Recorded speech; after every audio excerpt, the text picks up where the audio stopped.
नमस्कार, जय जय राम, जय सिया राम। मेरे प्यारे सभी दर्शकों, आज के इस वीडियो में मैं एक बहुत ही सुंदर सा एक गरीब ब्राह्मण की मैं कहानी सुनाऊंगा और इस कहानी को सुनने के बाद आपका वास्तव में दिमाग खुल जाएगा। इस कहानी को जिसने भी सुना है उसने कभी ऐसा नहीं कहा कि हाँ, इस कहानी जो सुनने लायक नहीं है। वास्तव में यह कहानी बहुत ही ज्ञानवर्धक कहानी है और मुझे पूरा विश्वास है कि आपको यह कहानी बहुत ही अच्छी लगेगी, बहुत ही मनमोहक लगेगी, भावुक लगेगी। इस कारण से आप इस वीडियो के अंत तक अवश्य बने रहिएगा। तो चलिए हम लोग कहानी को शुरू कर देते हैं। तो बहुत पुरानी बात है कि एक गांव में एक ब्राह्मण रहते थे। चूँकि ब्राह्मण का काम ही होता है कि वह जो है पूजा पाठ करना, कथा वार्ता कहना, भिक्षाटन का काम करना और इस तरीके से उनका घर का खर्चा चलता है। और ठीक वैसे वे भी ब्राह्मण थे। वे भगवान की भक्ति भाव में बहुत ज़्यादा लीन रहते थे। भगवान की भक्ति भाव के कारण आगे वे कोई दूसरा काम समझते ही नहीं थे। जब समय मिले तब जो भगवान का कीर्तन भजन करने में लग जाते थे, उनकी तपस्या, उनकी आराधना करने में लग जाते थे। वे नहीं समझते थे कि घर में क्या खाने को है, क्या चीज़ें नहीं है। उनकी एक पत्नी और उनका एक जो है बेटा कहीं से कभी 3 दिन 4 दिन के बाद जो है भिक्षाटन करने जाते थे। कहीं पर कुछ मिल जाता था तो वह लेकर के चले आते थे और इस तरीके से उनका जो परिवार का खर्चा चलता था। लेकिन उनकी पत्नी जो है उनसे खुश नहीं रहती थी। वह चाहती थी कि रोज भिक्षाटन करने जाएं और रोज कुछ ना कुछ लेकर के आए, जिससे हम लोग भी बाकी लोगों के जैसे सेठ जैसे रह सकें। जैसे उन लोगों के पास खाने पीने की दिक्कतें नहीं होती है तो वैसे हम लोगों के पास भी नहीं होगी। वो बार बार अपने पतिदेव से कहती है कि आप दिन भर घर में बैठ करके पूजा पाठ करते हैं, भक्ति भाव में ही लगे रहते हैं, लेकिन कम से कम अपने बच्चों को, अपने बीवी को तो परवरिश होनी चाहिए कि क्या घर में है, क्या चीज़ें नहीं है। वे कहते ठीक है, सब ऊपर वाला है, सब वही करेगा, देंगे, उनके सिवा कोई कुछ नहीं कर सकता है। उनकी कृपा होगी तो हम लोगों के घर में बहुत सारे धन भंडार आएंगे। उसने कहा अरे ठीक है, वो तो देंगे लेंगे, लेकिन उससे पहले अरे भैया घर में कुछ खाने पीने को नहीं, जाइए भिक्षाटन करके लाइए, कुछ काम करके लाइए, इस काम को करने से कुछ भी नहीं होगा। इस तरीके से वह पत्नी उनको कहती थी। लेकिन एक दिन गजब का हो गया कि जब वो ब्राह्मण लगातार 7 दिनों तक घर से बाहर ही नहीं निकलते, बस भक्ति भाव के आगे खाना पीना भी भूल जाते थे। और 7 दिन हो गए उनके घर में खाने पीने का अनाज नहीं थे। उनकी पत्नी को बड़ा गुस्सा आता है कि इनका पोथी पत्रा जो है दिन भर उन्हीं की भक्ति भाव में लगे रहते हैं, आज इनका पोथी पत्रा ही उठा करके मैं फेंक देती हूँ। उनकी पत्नी को बहुत गुस्सा आता है और उनका जो पोथी पत्र रहता है, जो भी किताब रहते हैं, धार्मिक वस्तुएं रहती हैं, उनको वह उठाती है और घर से बाहर रख देती है और कहने लगती है कि आप दिन भर बैठ करके यही करते हैं, पूजा पाठ ही करते रहेंगे, घर में क्या चीज़ खाने को है, क्या चीज़ें नहीं, आपने कभी सोचते नहीं। आज आप कृपया घर से बाहर जाइए, आज हम आपका पोथी पत्रा घर से बाहर निकाल देते हैं और जाइए, कम से कम किसी के यहाँ कथा कहिए, हो सके उसी से 2 पैसे मिलेंगे, कुछ दाने अनाज मिल जाएंगे, जिससे हम लोगों का खर्चा चलेगा।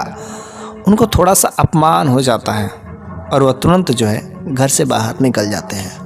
और वह सोचते थे कि शायद मेरी पत्नी भी ठीक ही कर रही है कि जो मैं कथा कहता हूँ घर में न कह करके मैं कहीं पर जा करके कहूँ तो शायद मेरी कथा को सुन करके लोग जो कुछ ना कुछ जरूर देंगे। लेकिन मैं किसी से मांगूंगा नहीं, क्योंकि लालच जब आ जाएगा तब तो हमारा सारा का सारा जो किया कराया धर्म जो खत्म हो जाएगा।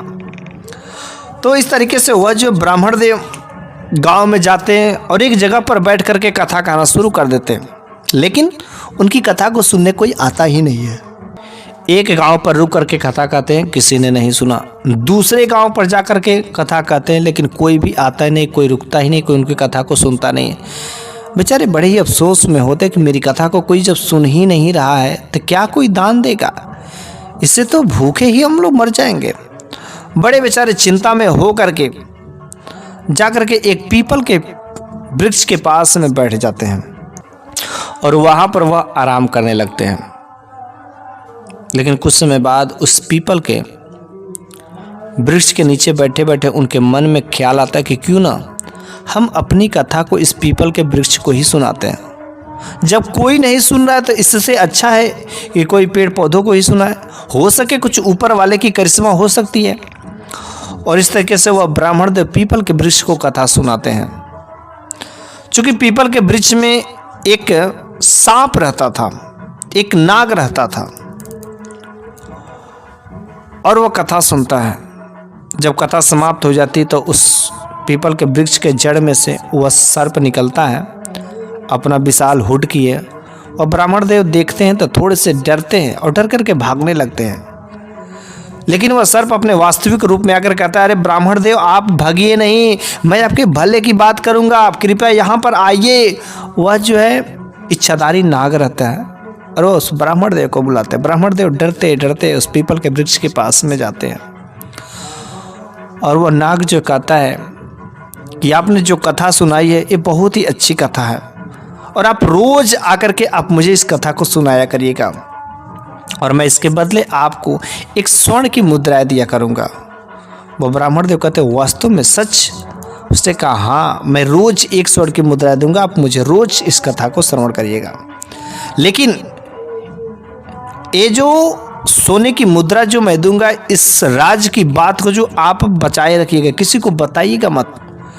अगर किसी को भी आपने अगर बता दिया तो आपका उसी दिन से जितना भी धन मिलेगा सारा का सारा धन बर्बाद हो जाएगा।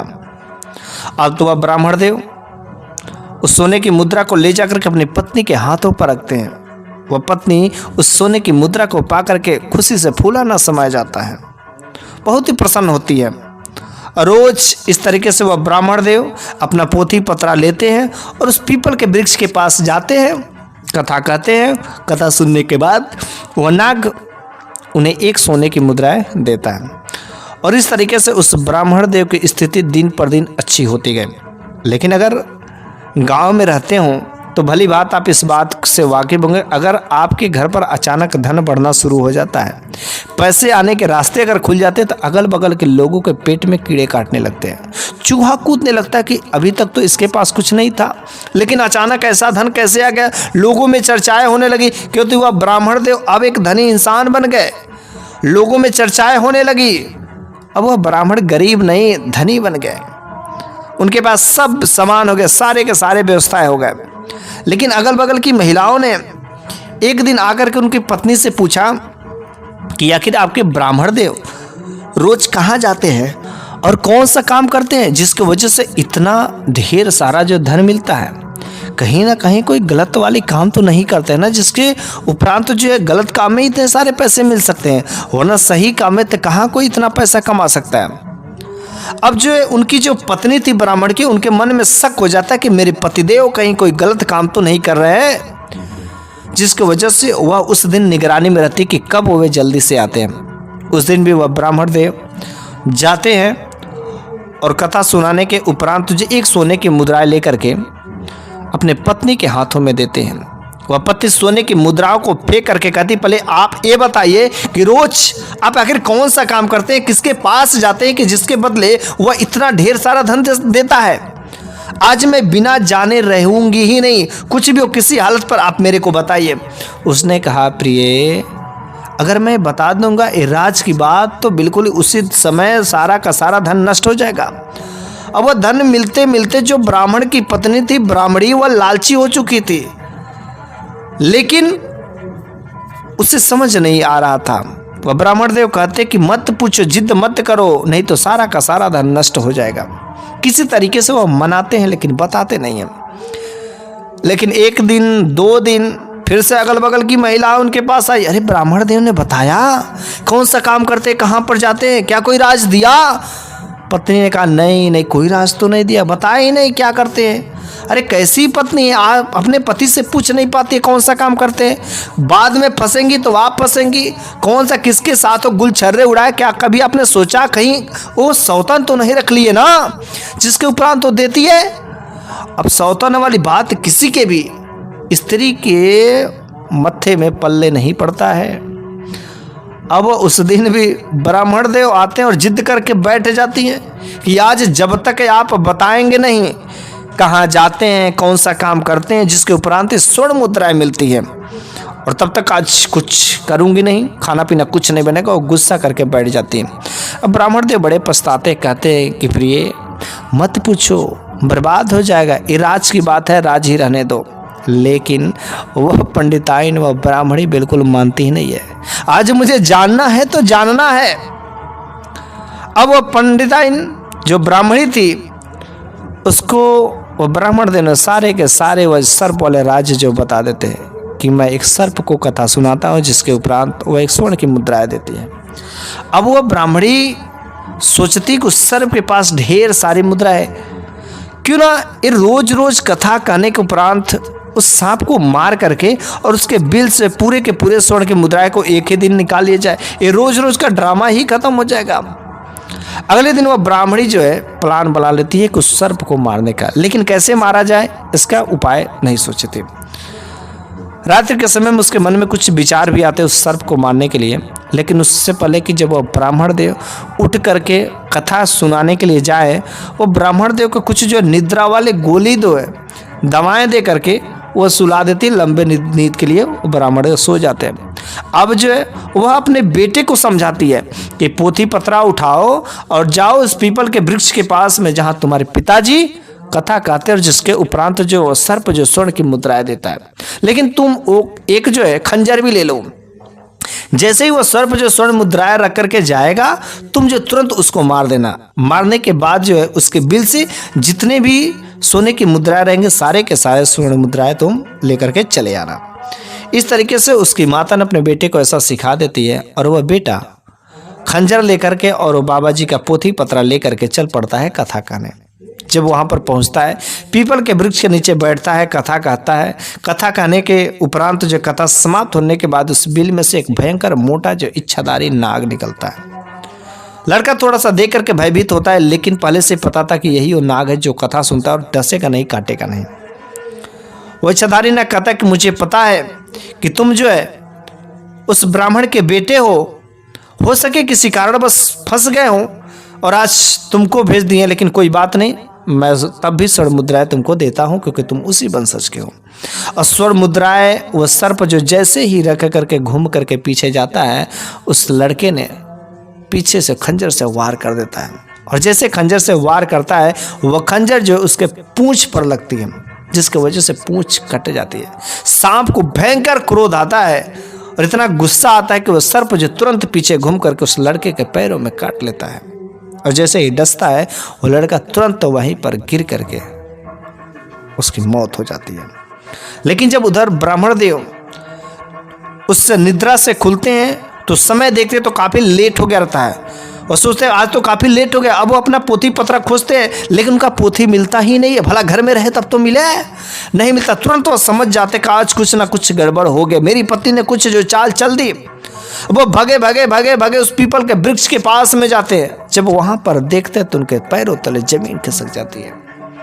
वहां पर वह देखते कि मेरा बेटा जमीन पर लेटा पड़ा है, उसके मुख से कुछ जो बदबू आए हैं, अजीब कलर के कुछ द्रव्य निकले हैं, शरीर पीला पीला पड़ गया है। और जब उसको हिलाते हैं तो वह लड़का जीवित ही नहीं रहता। देख करके वह फूट फूट करके रोने लगते हैं। तब तक वह सर्प निकल करके आता है, कहता है हे ब्राह्मण देव, हे पंडित, मैंने आपको कितनी बार समझाया था कि इस राज को राज ही बनाए रखिएगा, लेकिन आपने नहीं माना। और देखिए आज मुझे अपनी पूंछ गंवानी पड़ी और आपको अपना बेटा खोना पड़ा। खोना तो दोनों लोगों को पड़ा। मैंने आपको बार बार बताया था कि इसको किसी को बताना नहीं, लेकिन आपने इस राज के बात को जो अपने पत्नी को बता देते, जिसके उपरांत देखिए आज क्या हुआ, आपका बेटा मर गया, आपने अपने बेटे को खो दिया। और अब मैं आपको श्राप देता हूं कि मेरे द्वारा जितनी भी धन संपदा बनी है, वे सारे के सारे धन जो अभी तत्क्षणिक तत्काल नष्ट हो जाएंगे। और इस तरीके से कुछ ही समय बाद जो है उनका सारा का सारा धन जो है, जो उस सर्प के द्वारा दिया गया रहता है, नष्ट हो जाता है। और फिर से वो ब्राह्मण दरिद्र हो जाते हैं, गरीब हो जाते हैं और अपना बेटा भी खो बैठते हैं। तो मेरे प्यारे सभी दर्शकों, इस कहानी के माध्यम से हमें दो चीज़ें सीखने को मिलती है। सबसे पहला नंबर की बात है जो सबको अपने जीवन में उतारना ही चाहिए। आप अगर कहीं से पैसे कमा रहे हैं, नया कोई आपका इनकम सोर्स है, नए साधन से पैसे कमा रहे हैं, तो उस इनकम सोर्स को कभी दूसरे के साथ शेयर नहीं करना चाहिए, बताना नहीं चाहिए, क्योंकि दूसरा इंसान आपके पेट पर लात मार सकता है। आप रोज 2 रुपये कमाते हैं, बड़ी अच्छी बात है, कमाते रहिए, लेकिन वह 2 रुपया कैसे कमाते इस चीज़ को नहीं बताना चाहता था, अपने इनकम का सोर्स नहीं बताना चाहिए। और दूसरा नंबर जो बहुत ही आम बात है, लालच बुरी बला होती है। तो इस तरीके से अगर कोई भी आदमी इन चीज़ों को अपने जीवन में उतारता है, पालन करता है, तो उनके जीवन में अवश्य समृद्धि होती है, जीवन में सफलताएं मिलती है और अनेक प्रकार के उनके जीवन में फायदे ही फायदे दिखाई देने को मिलते हैं।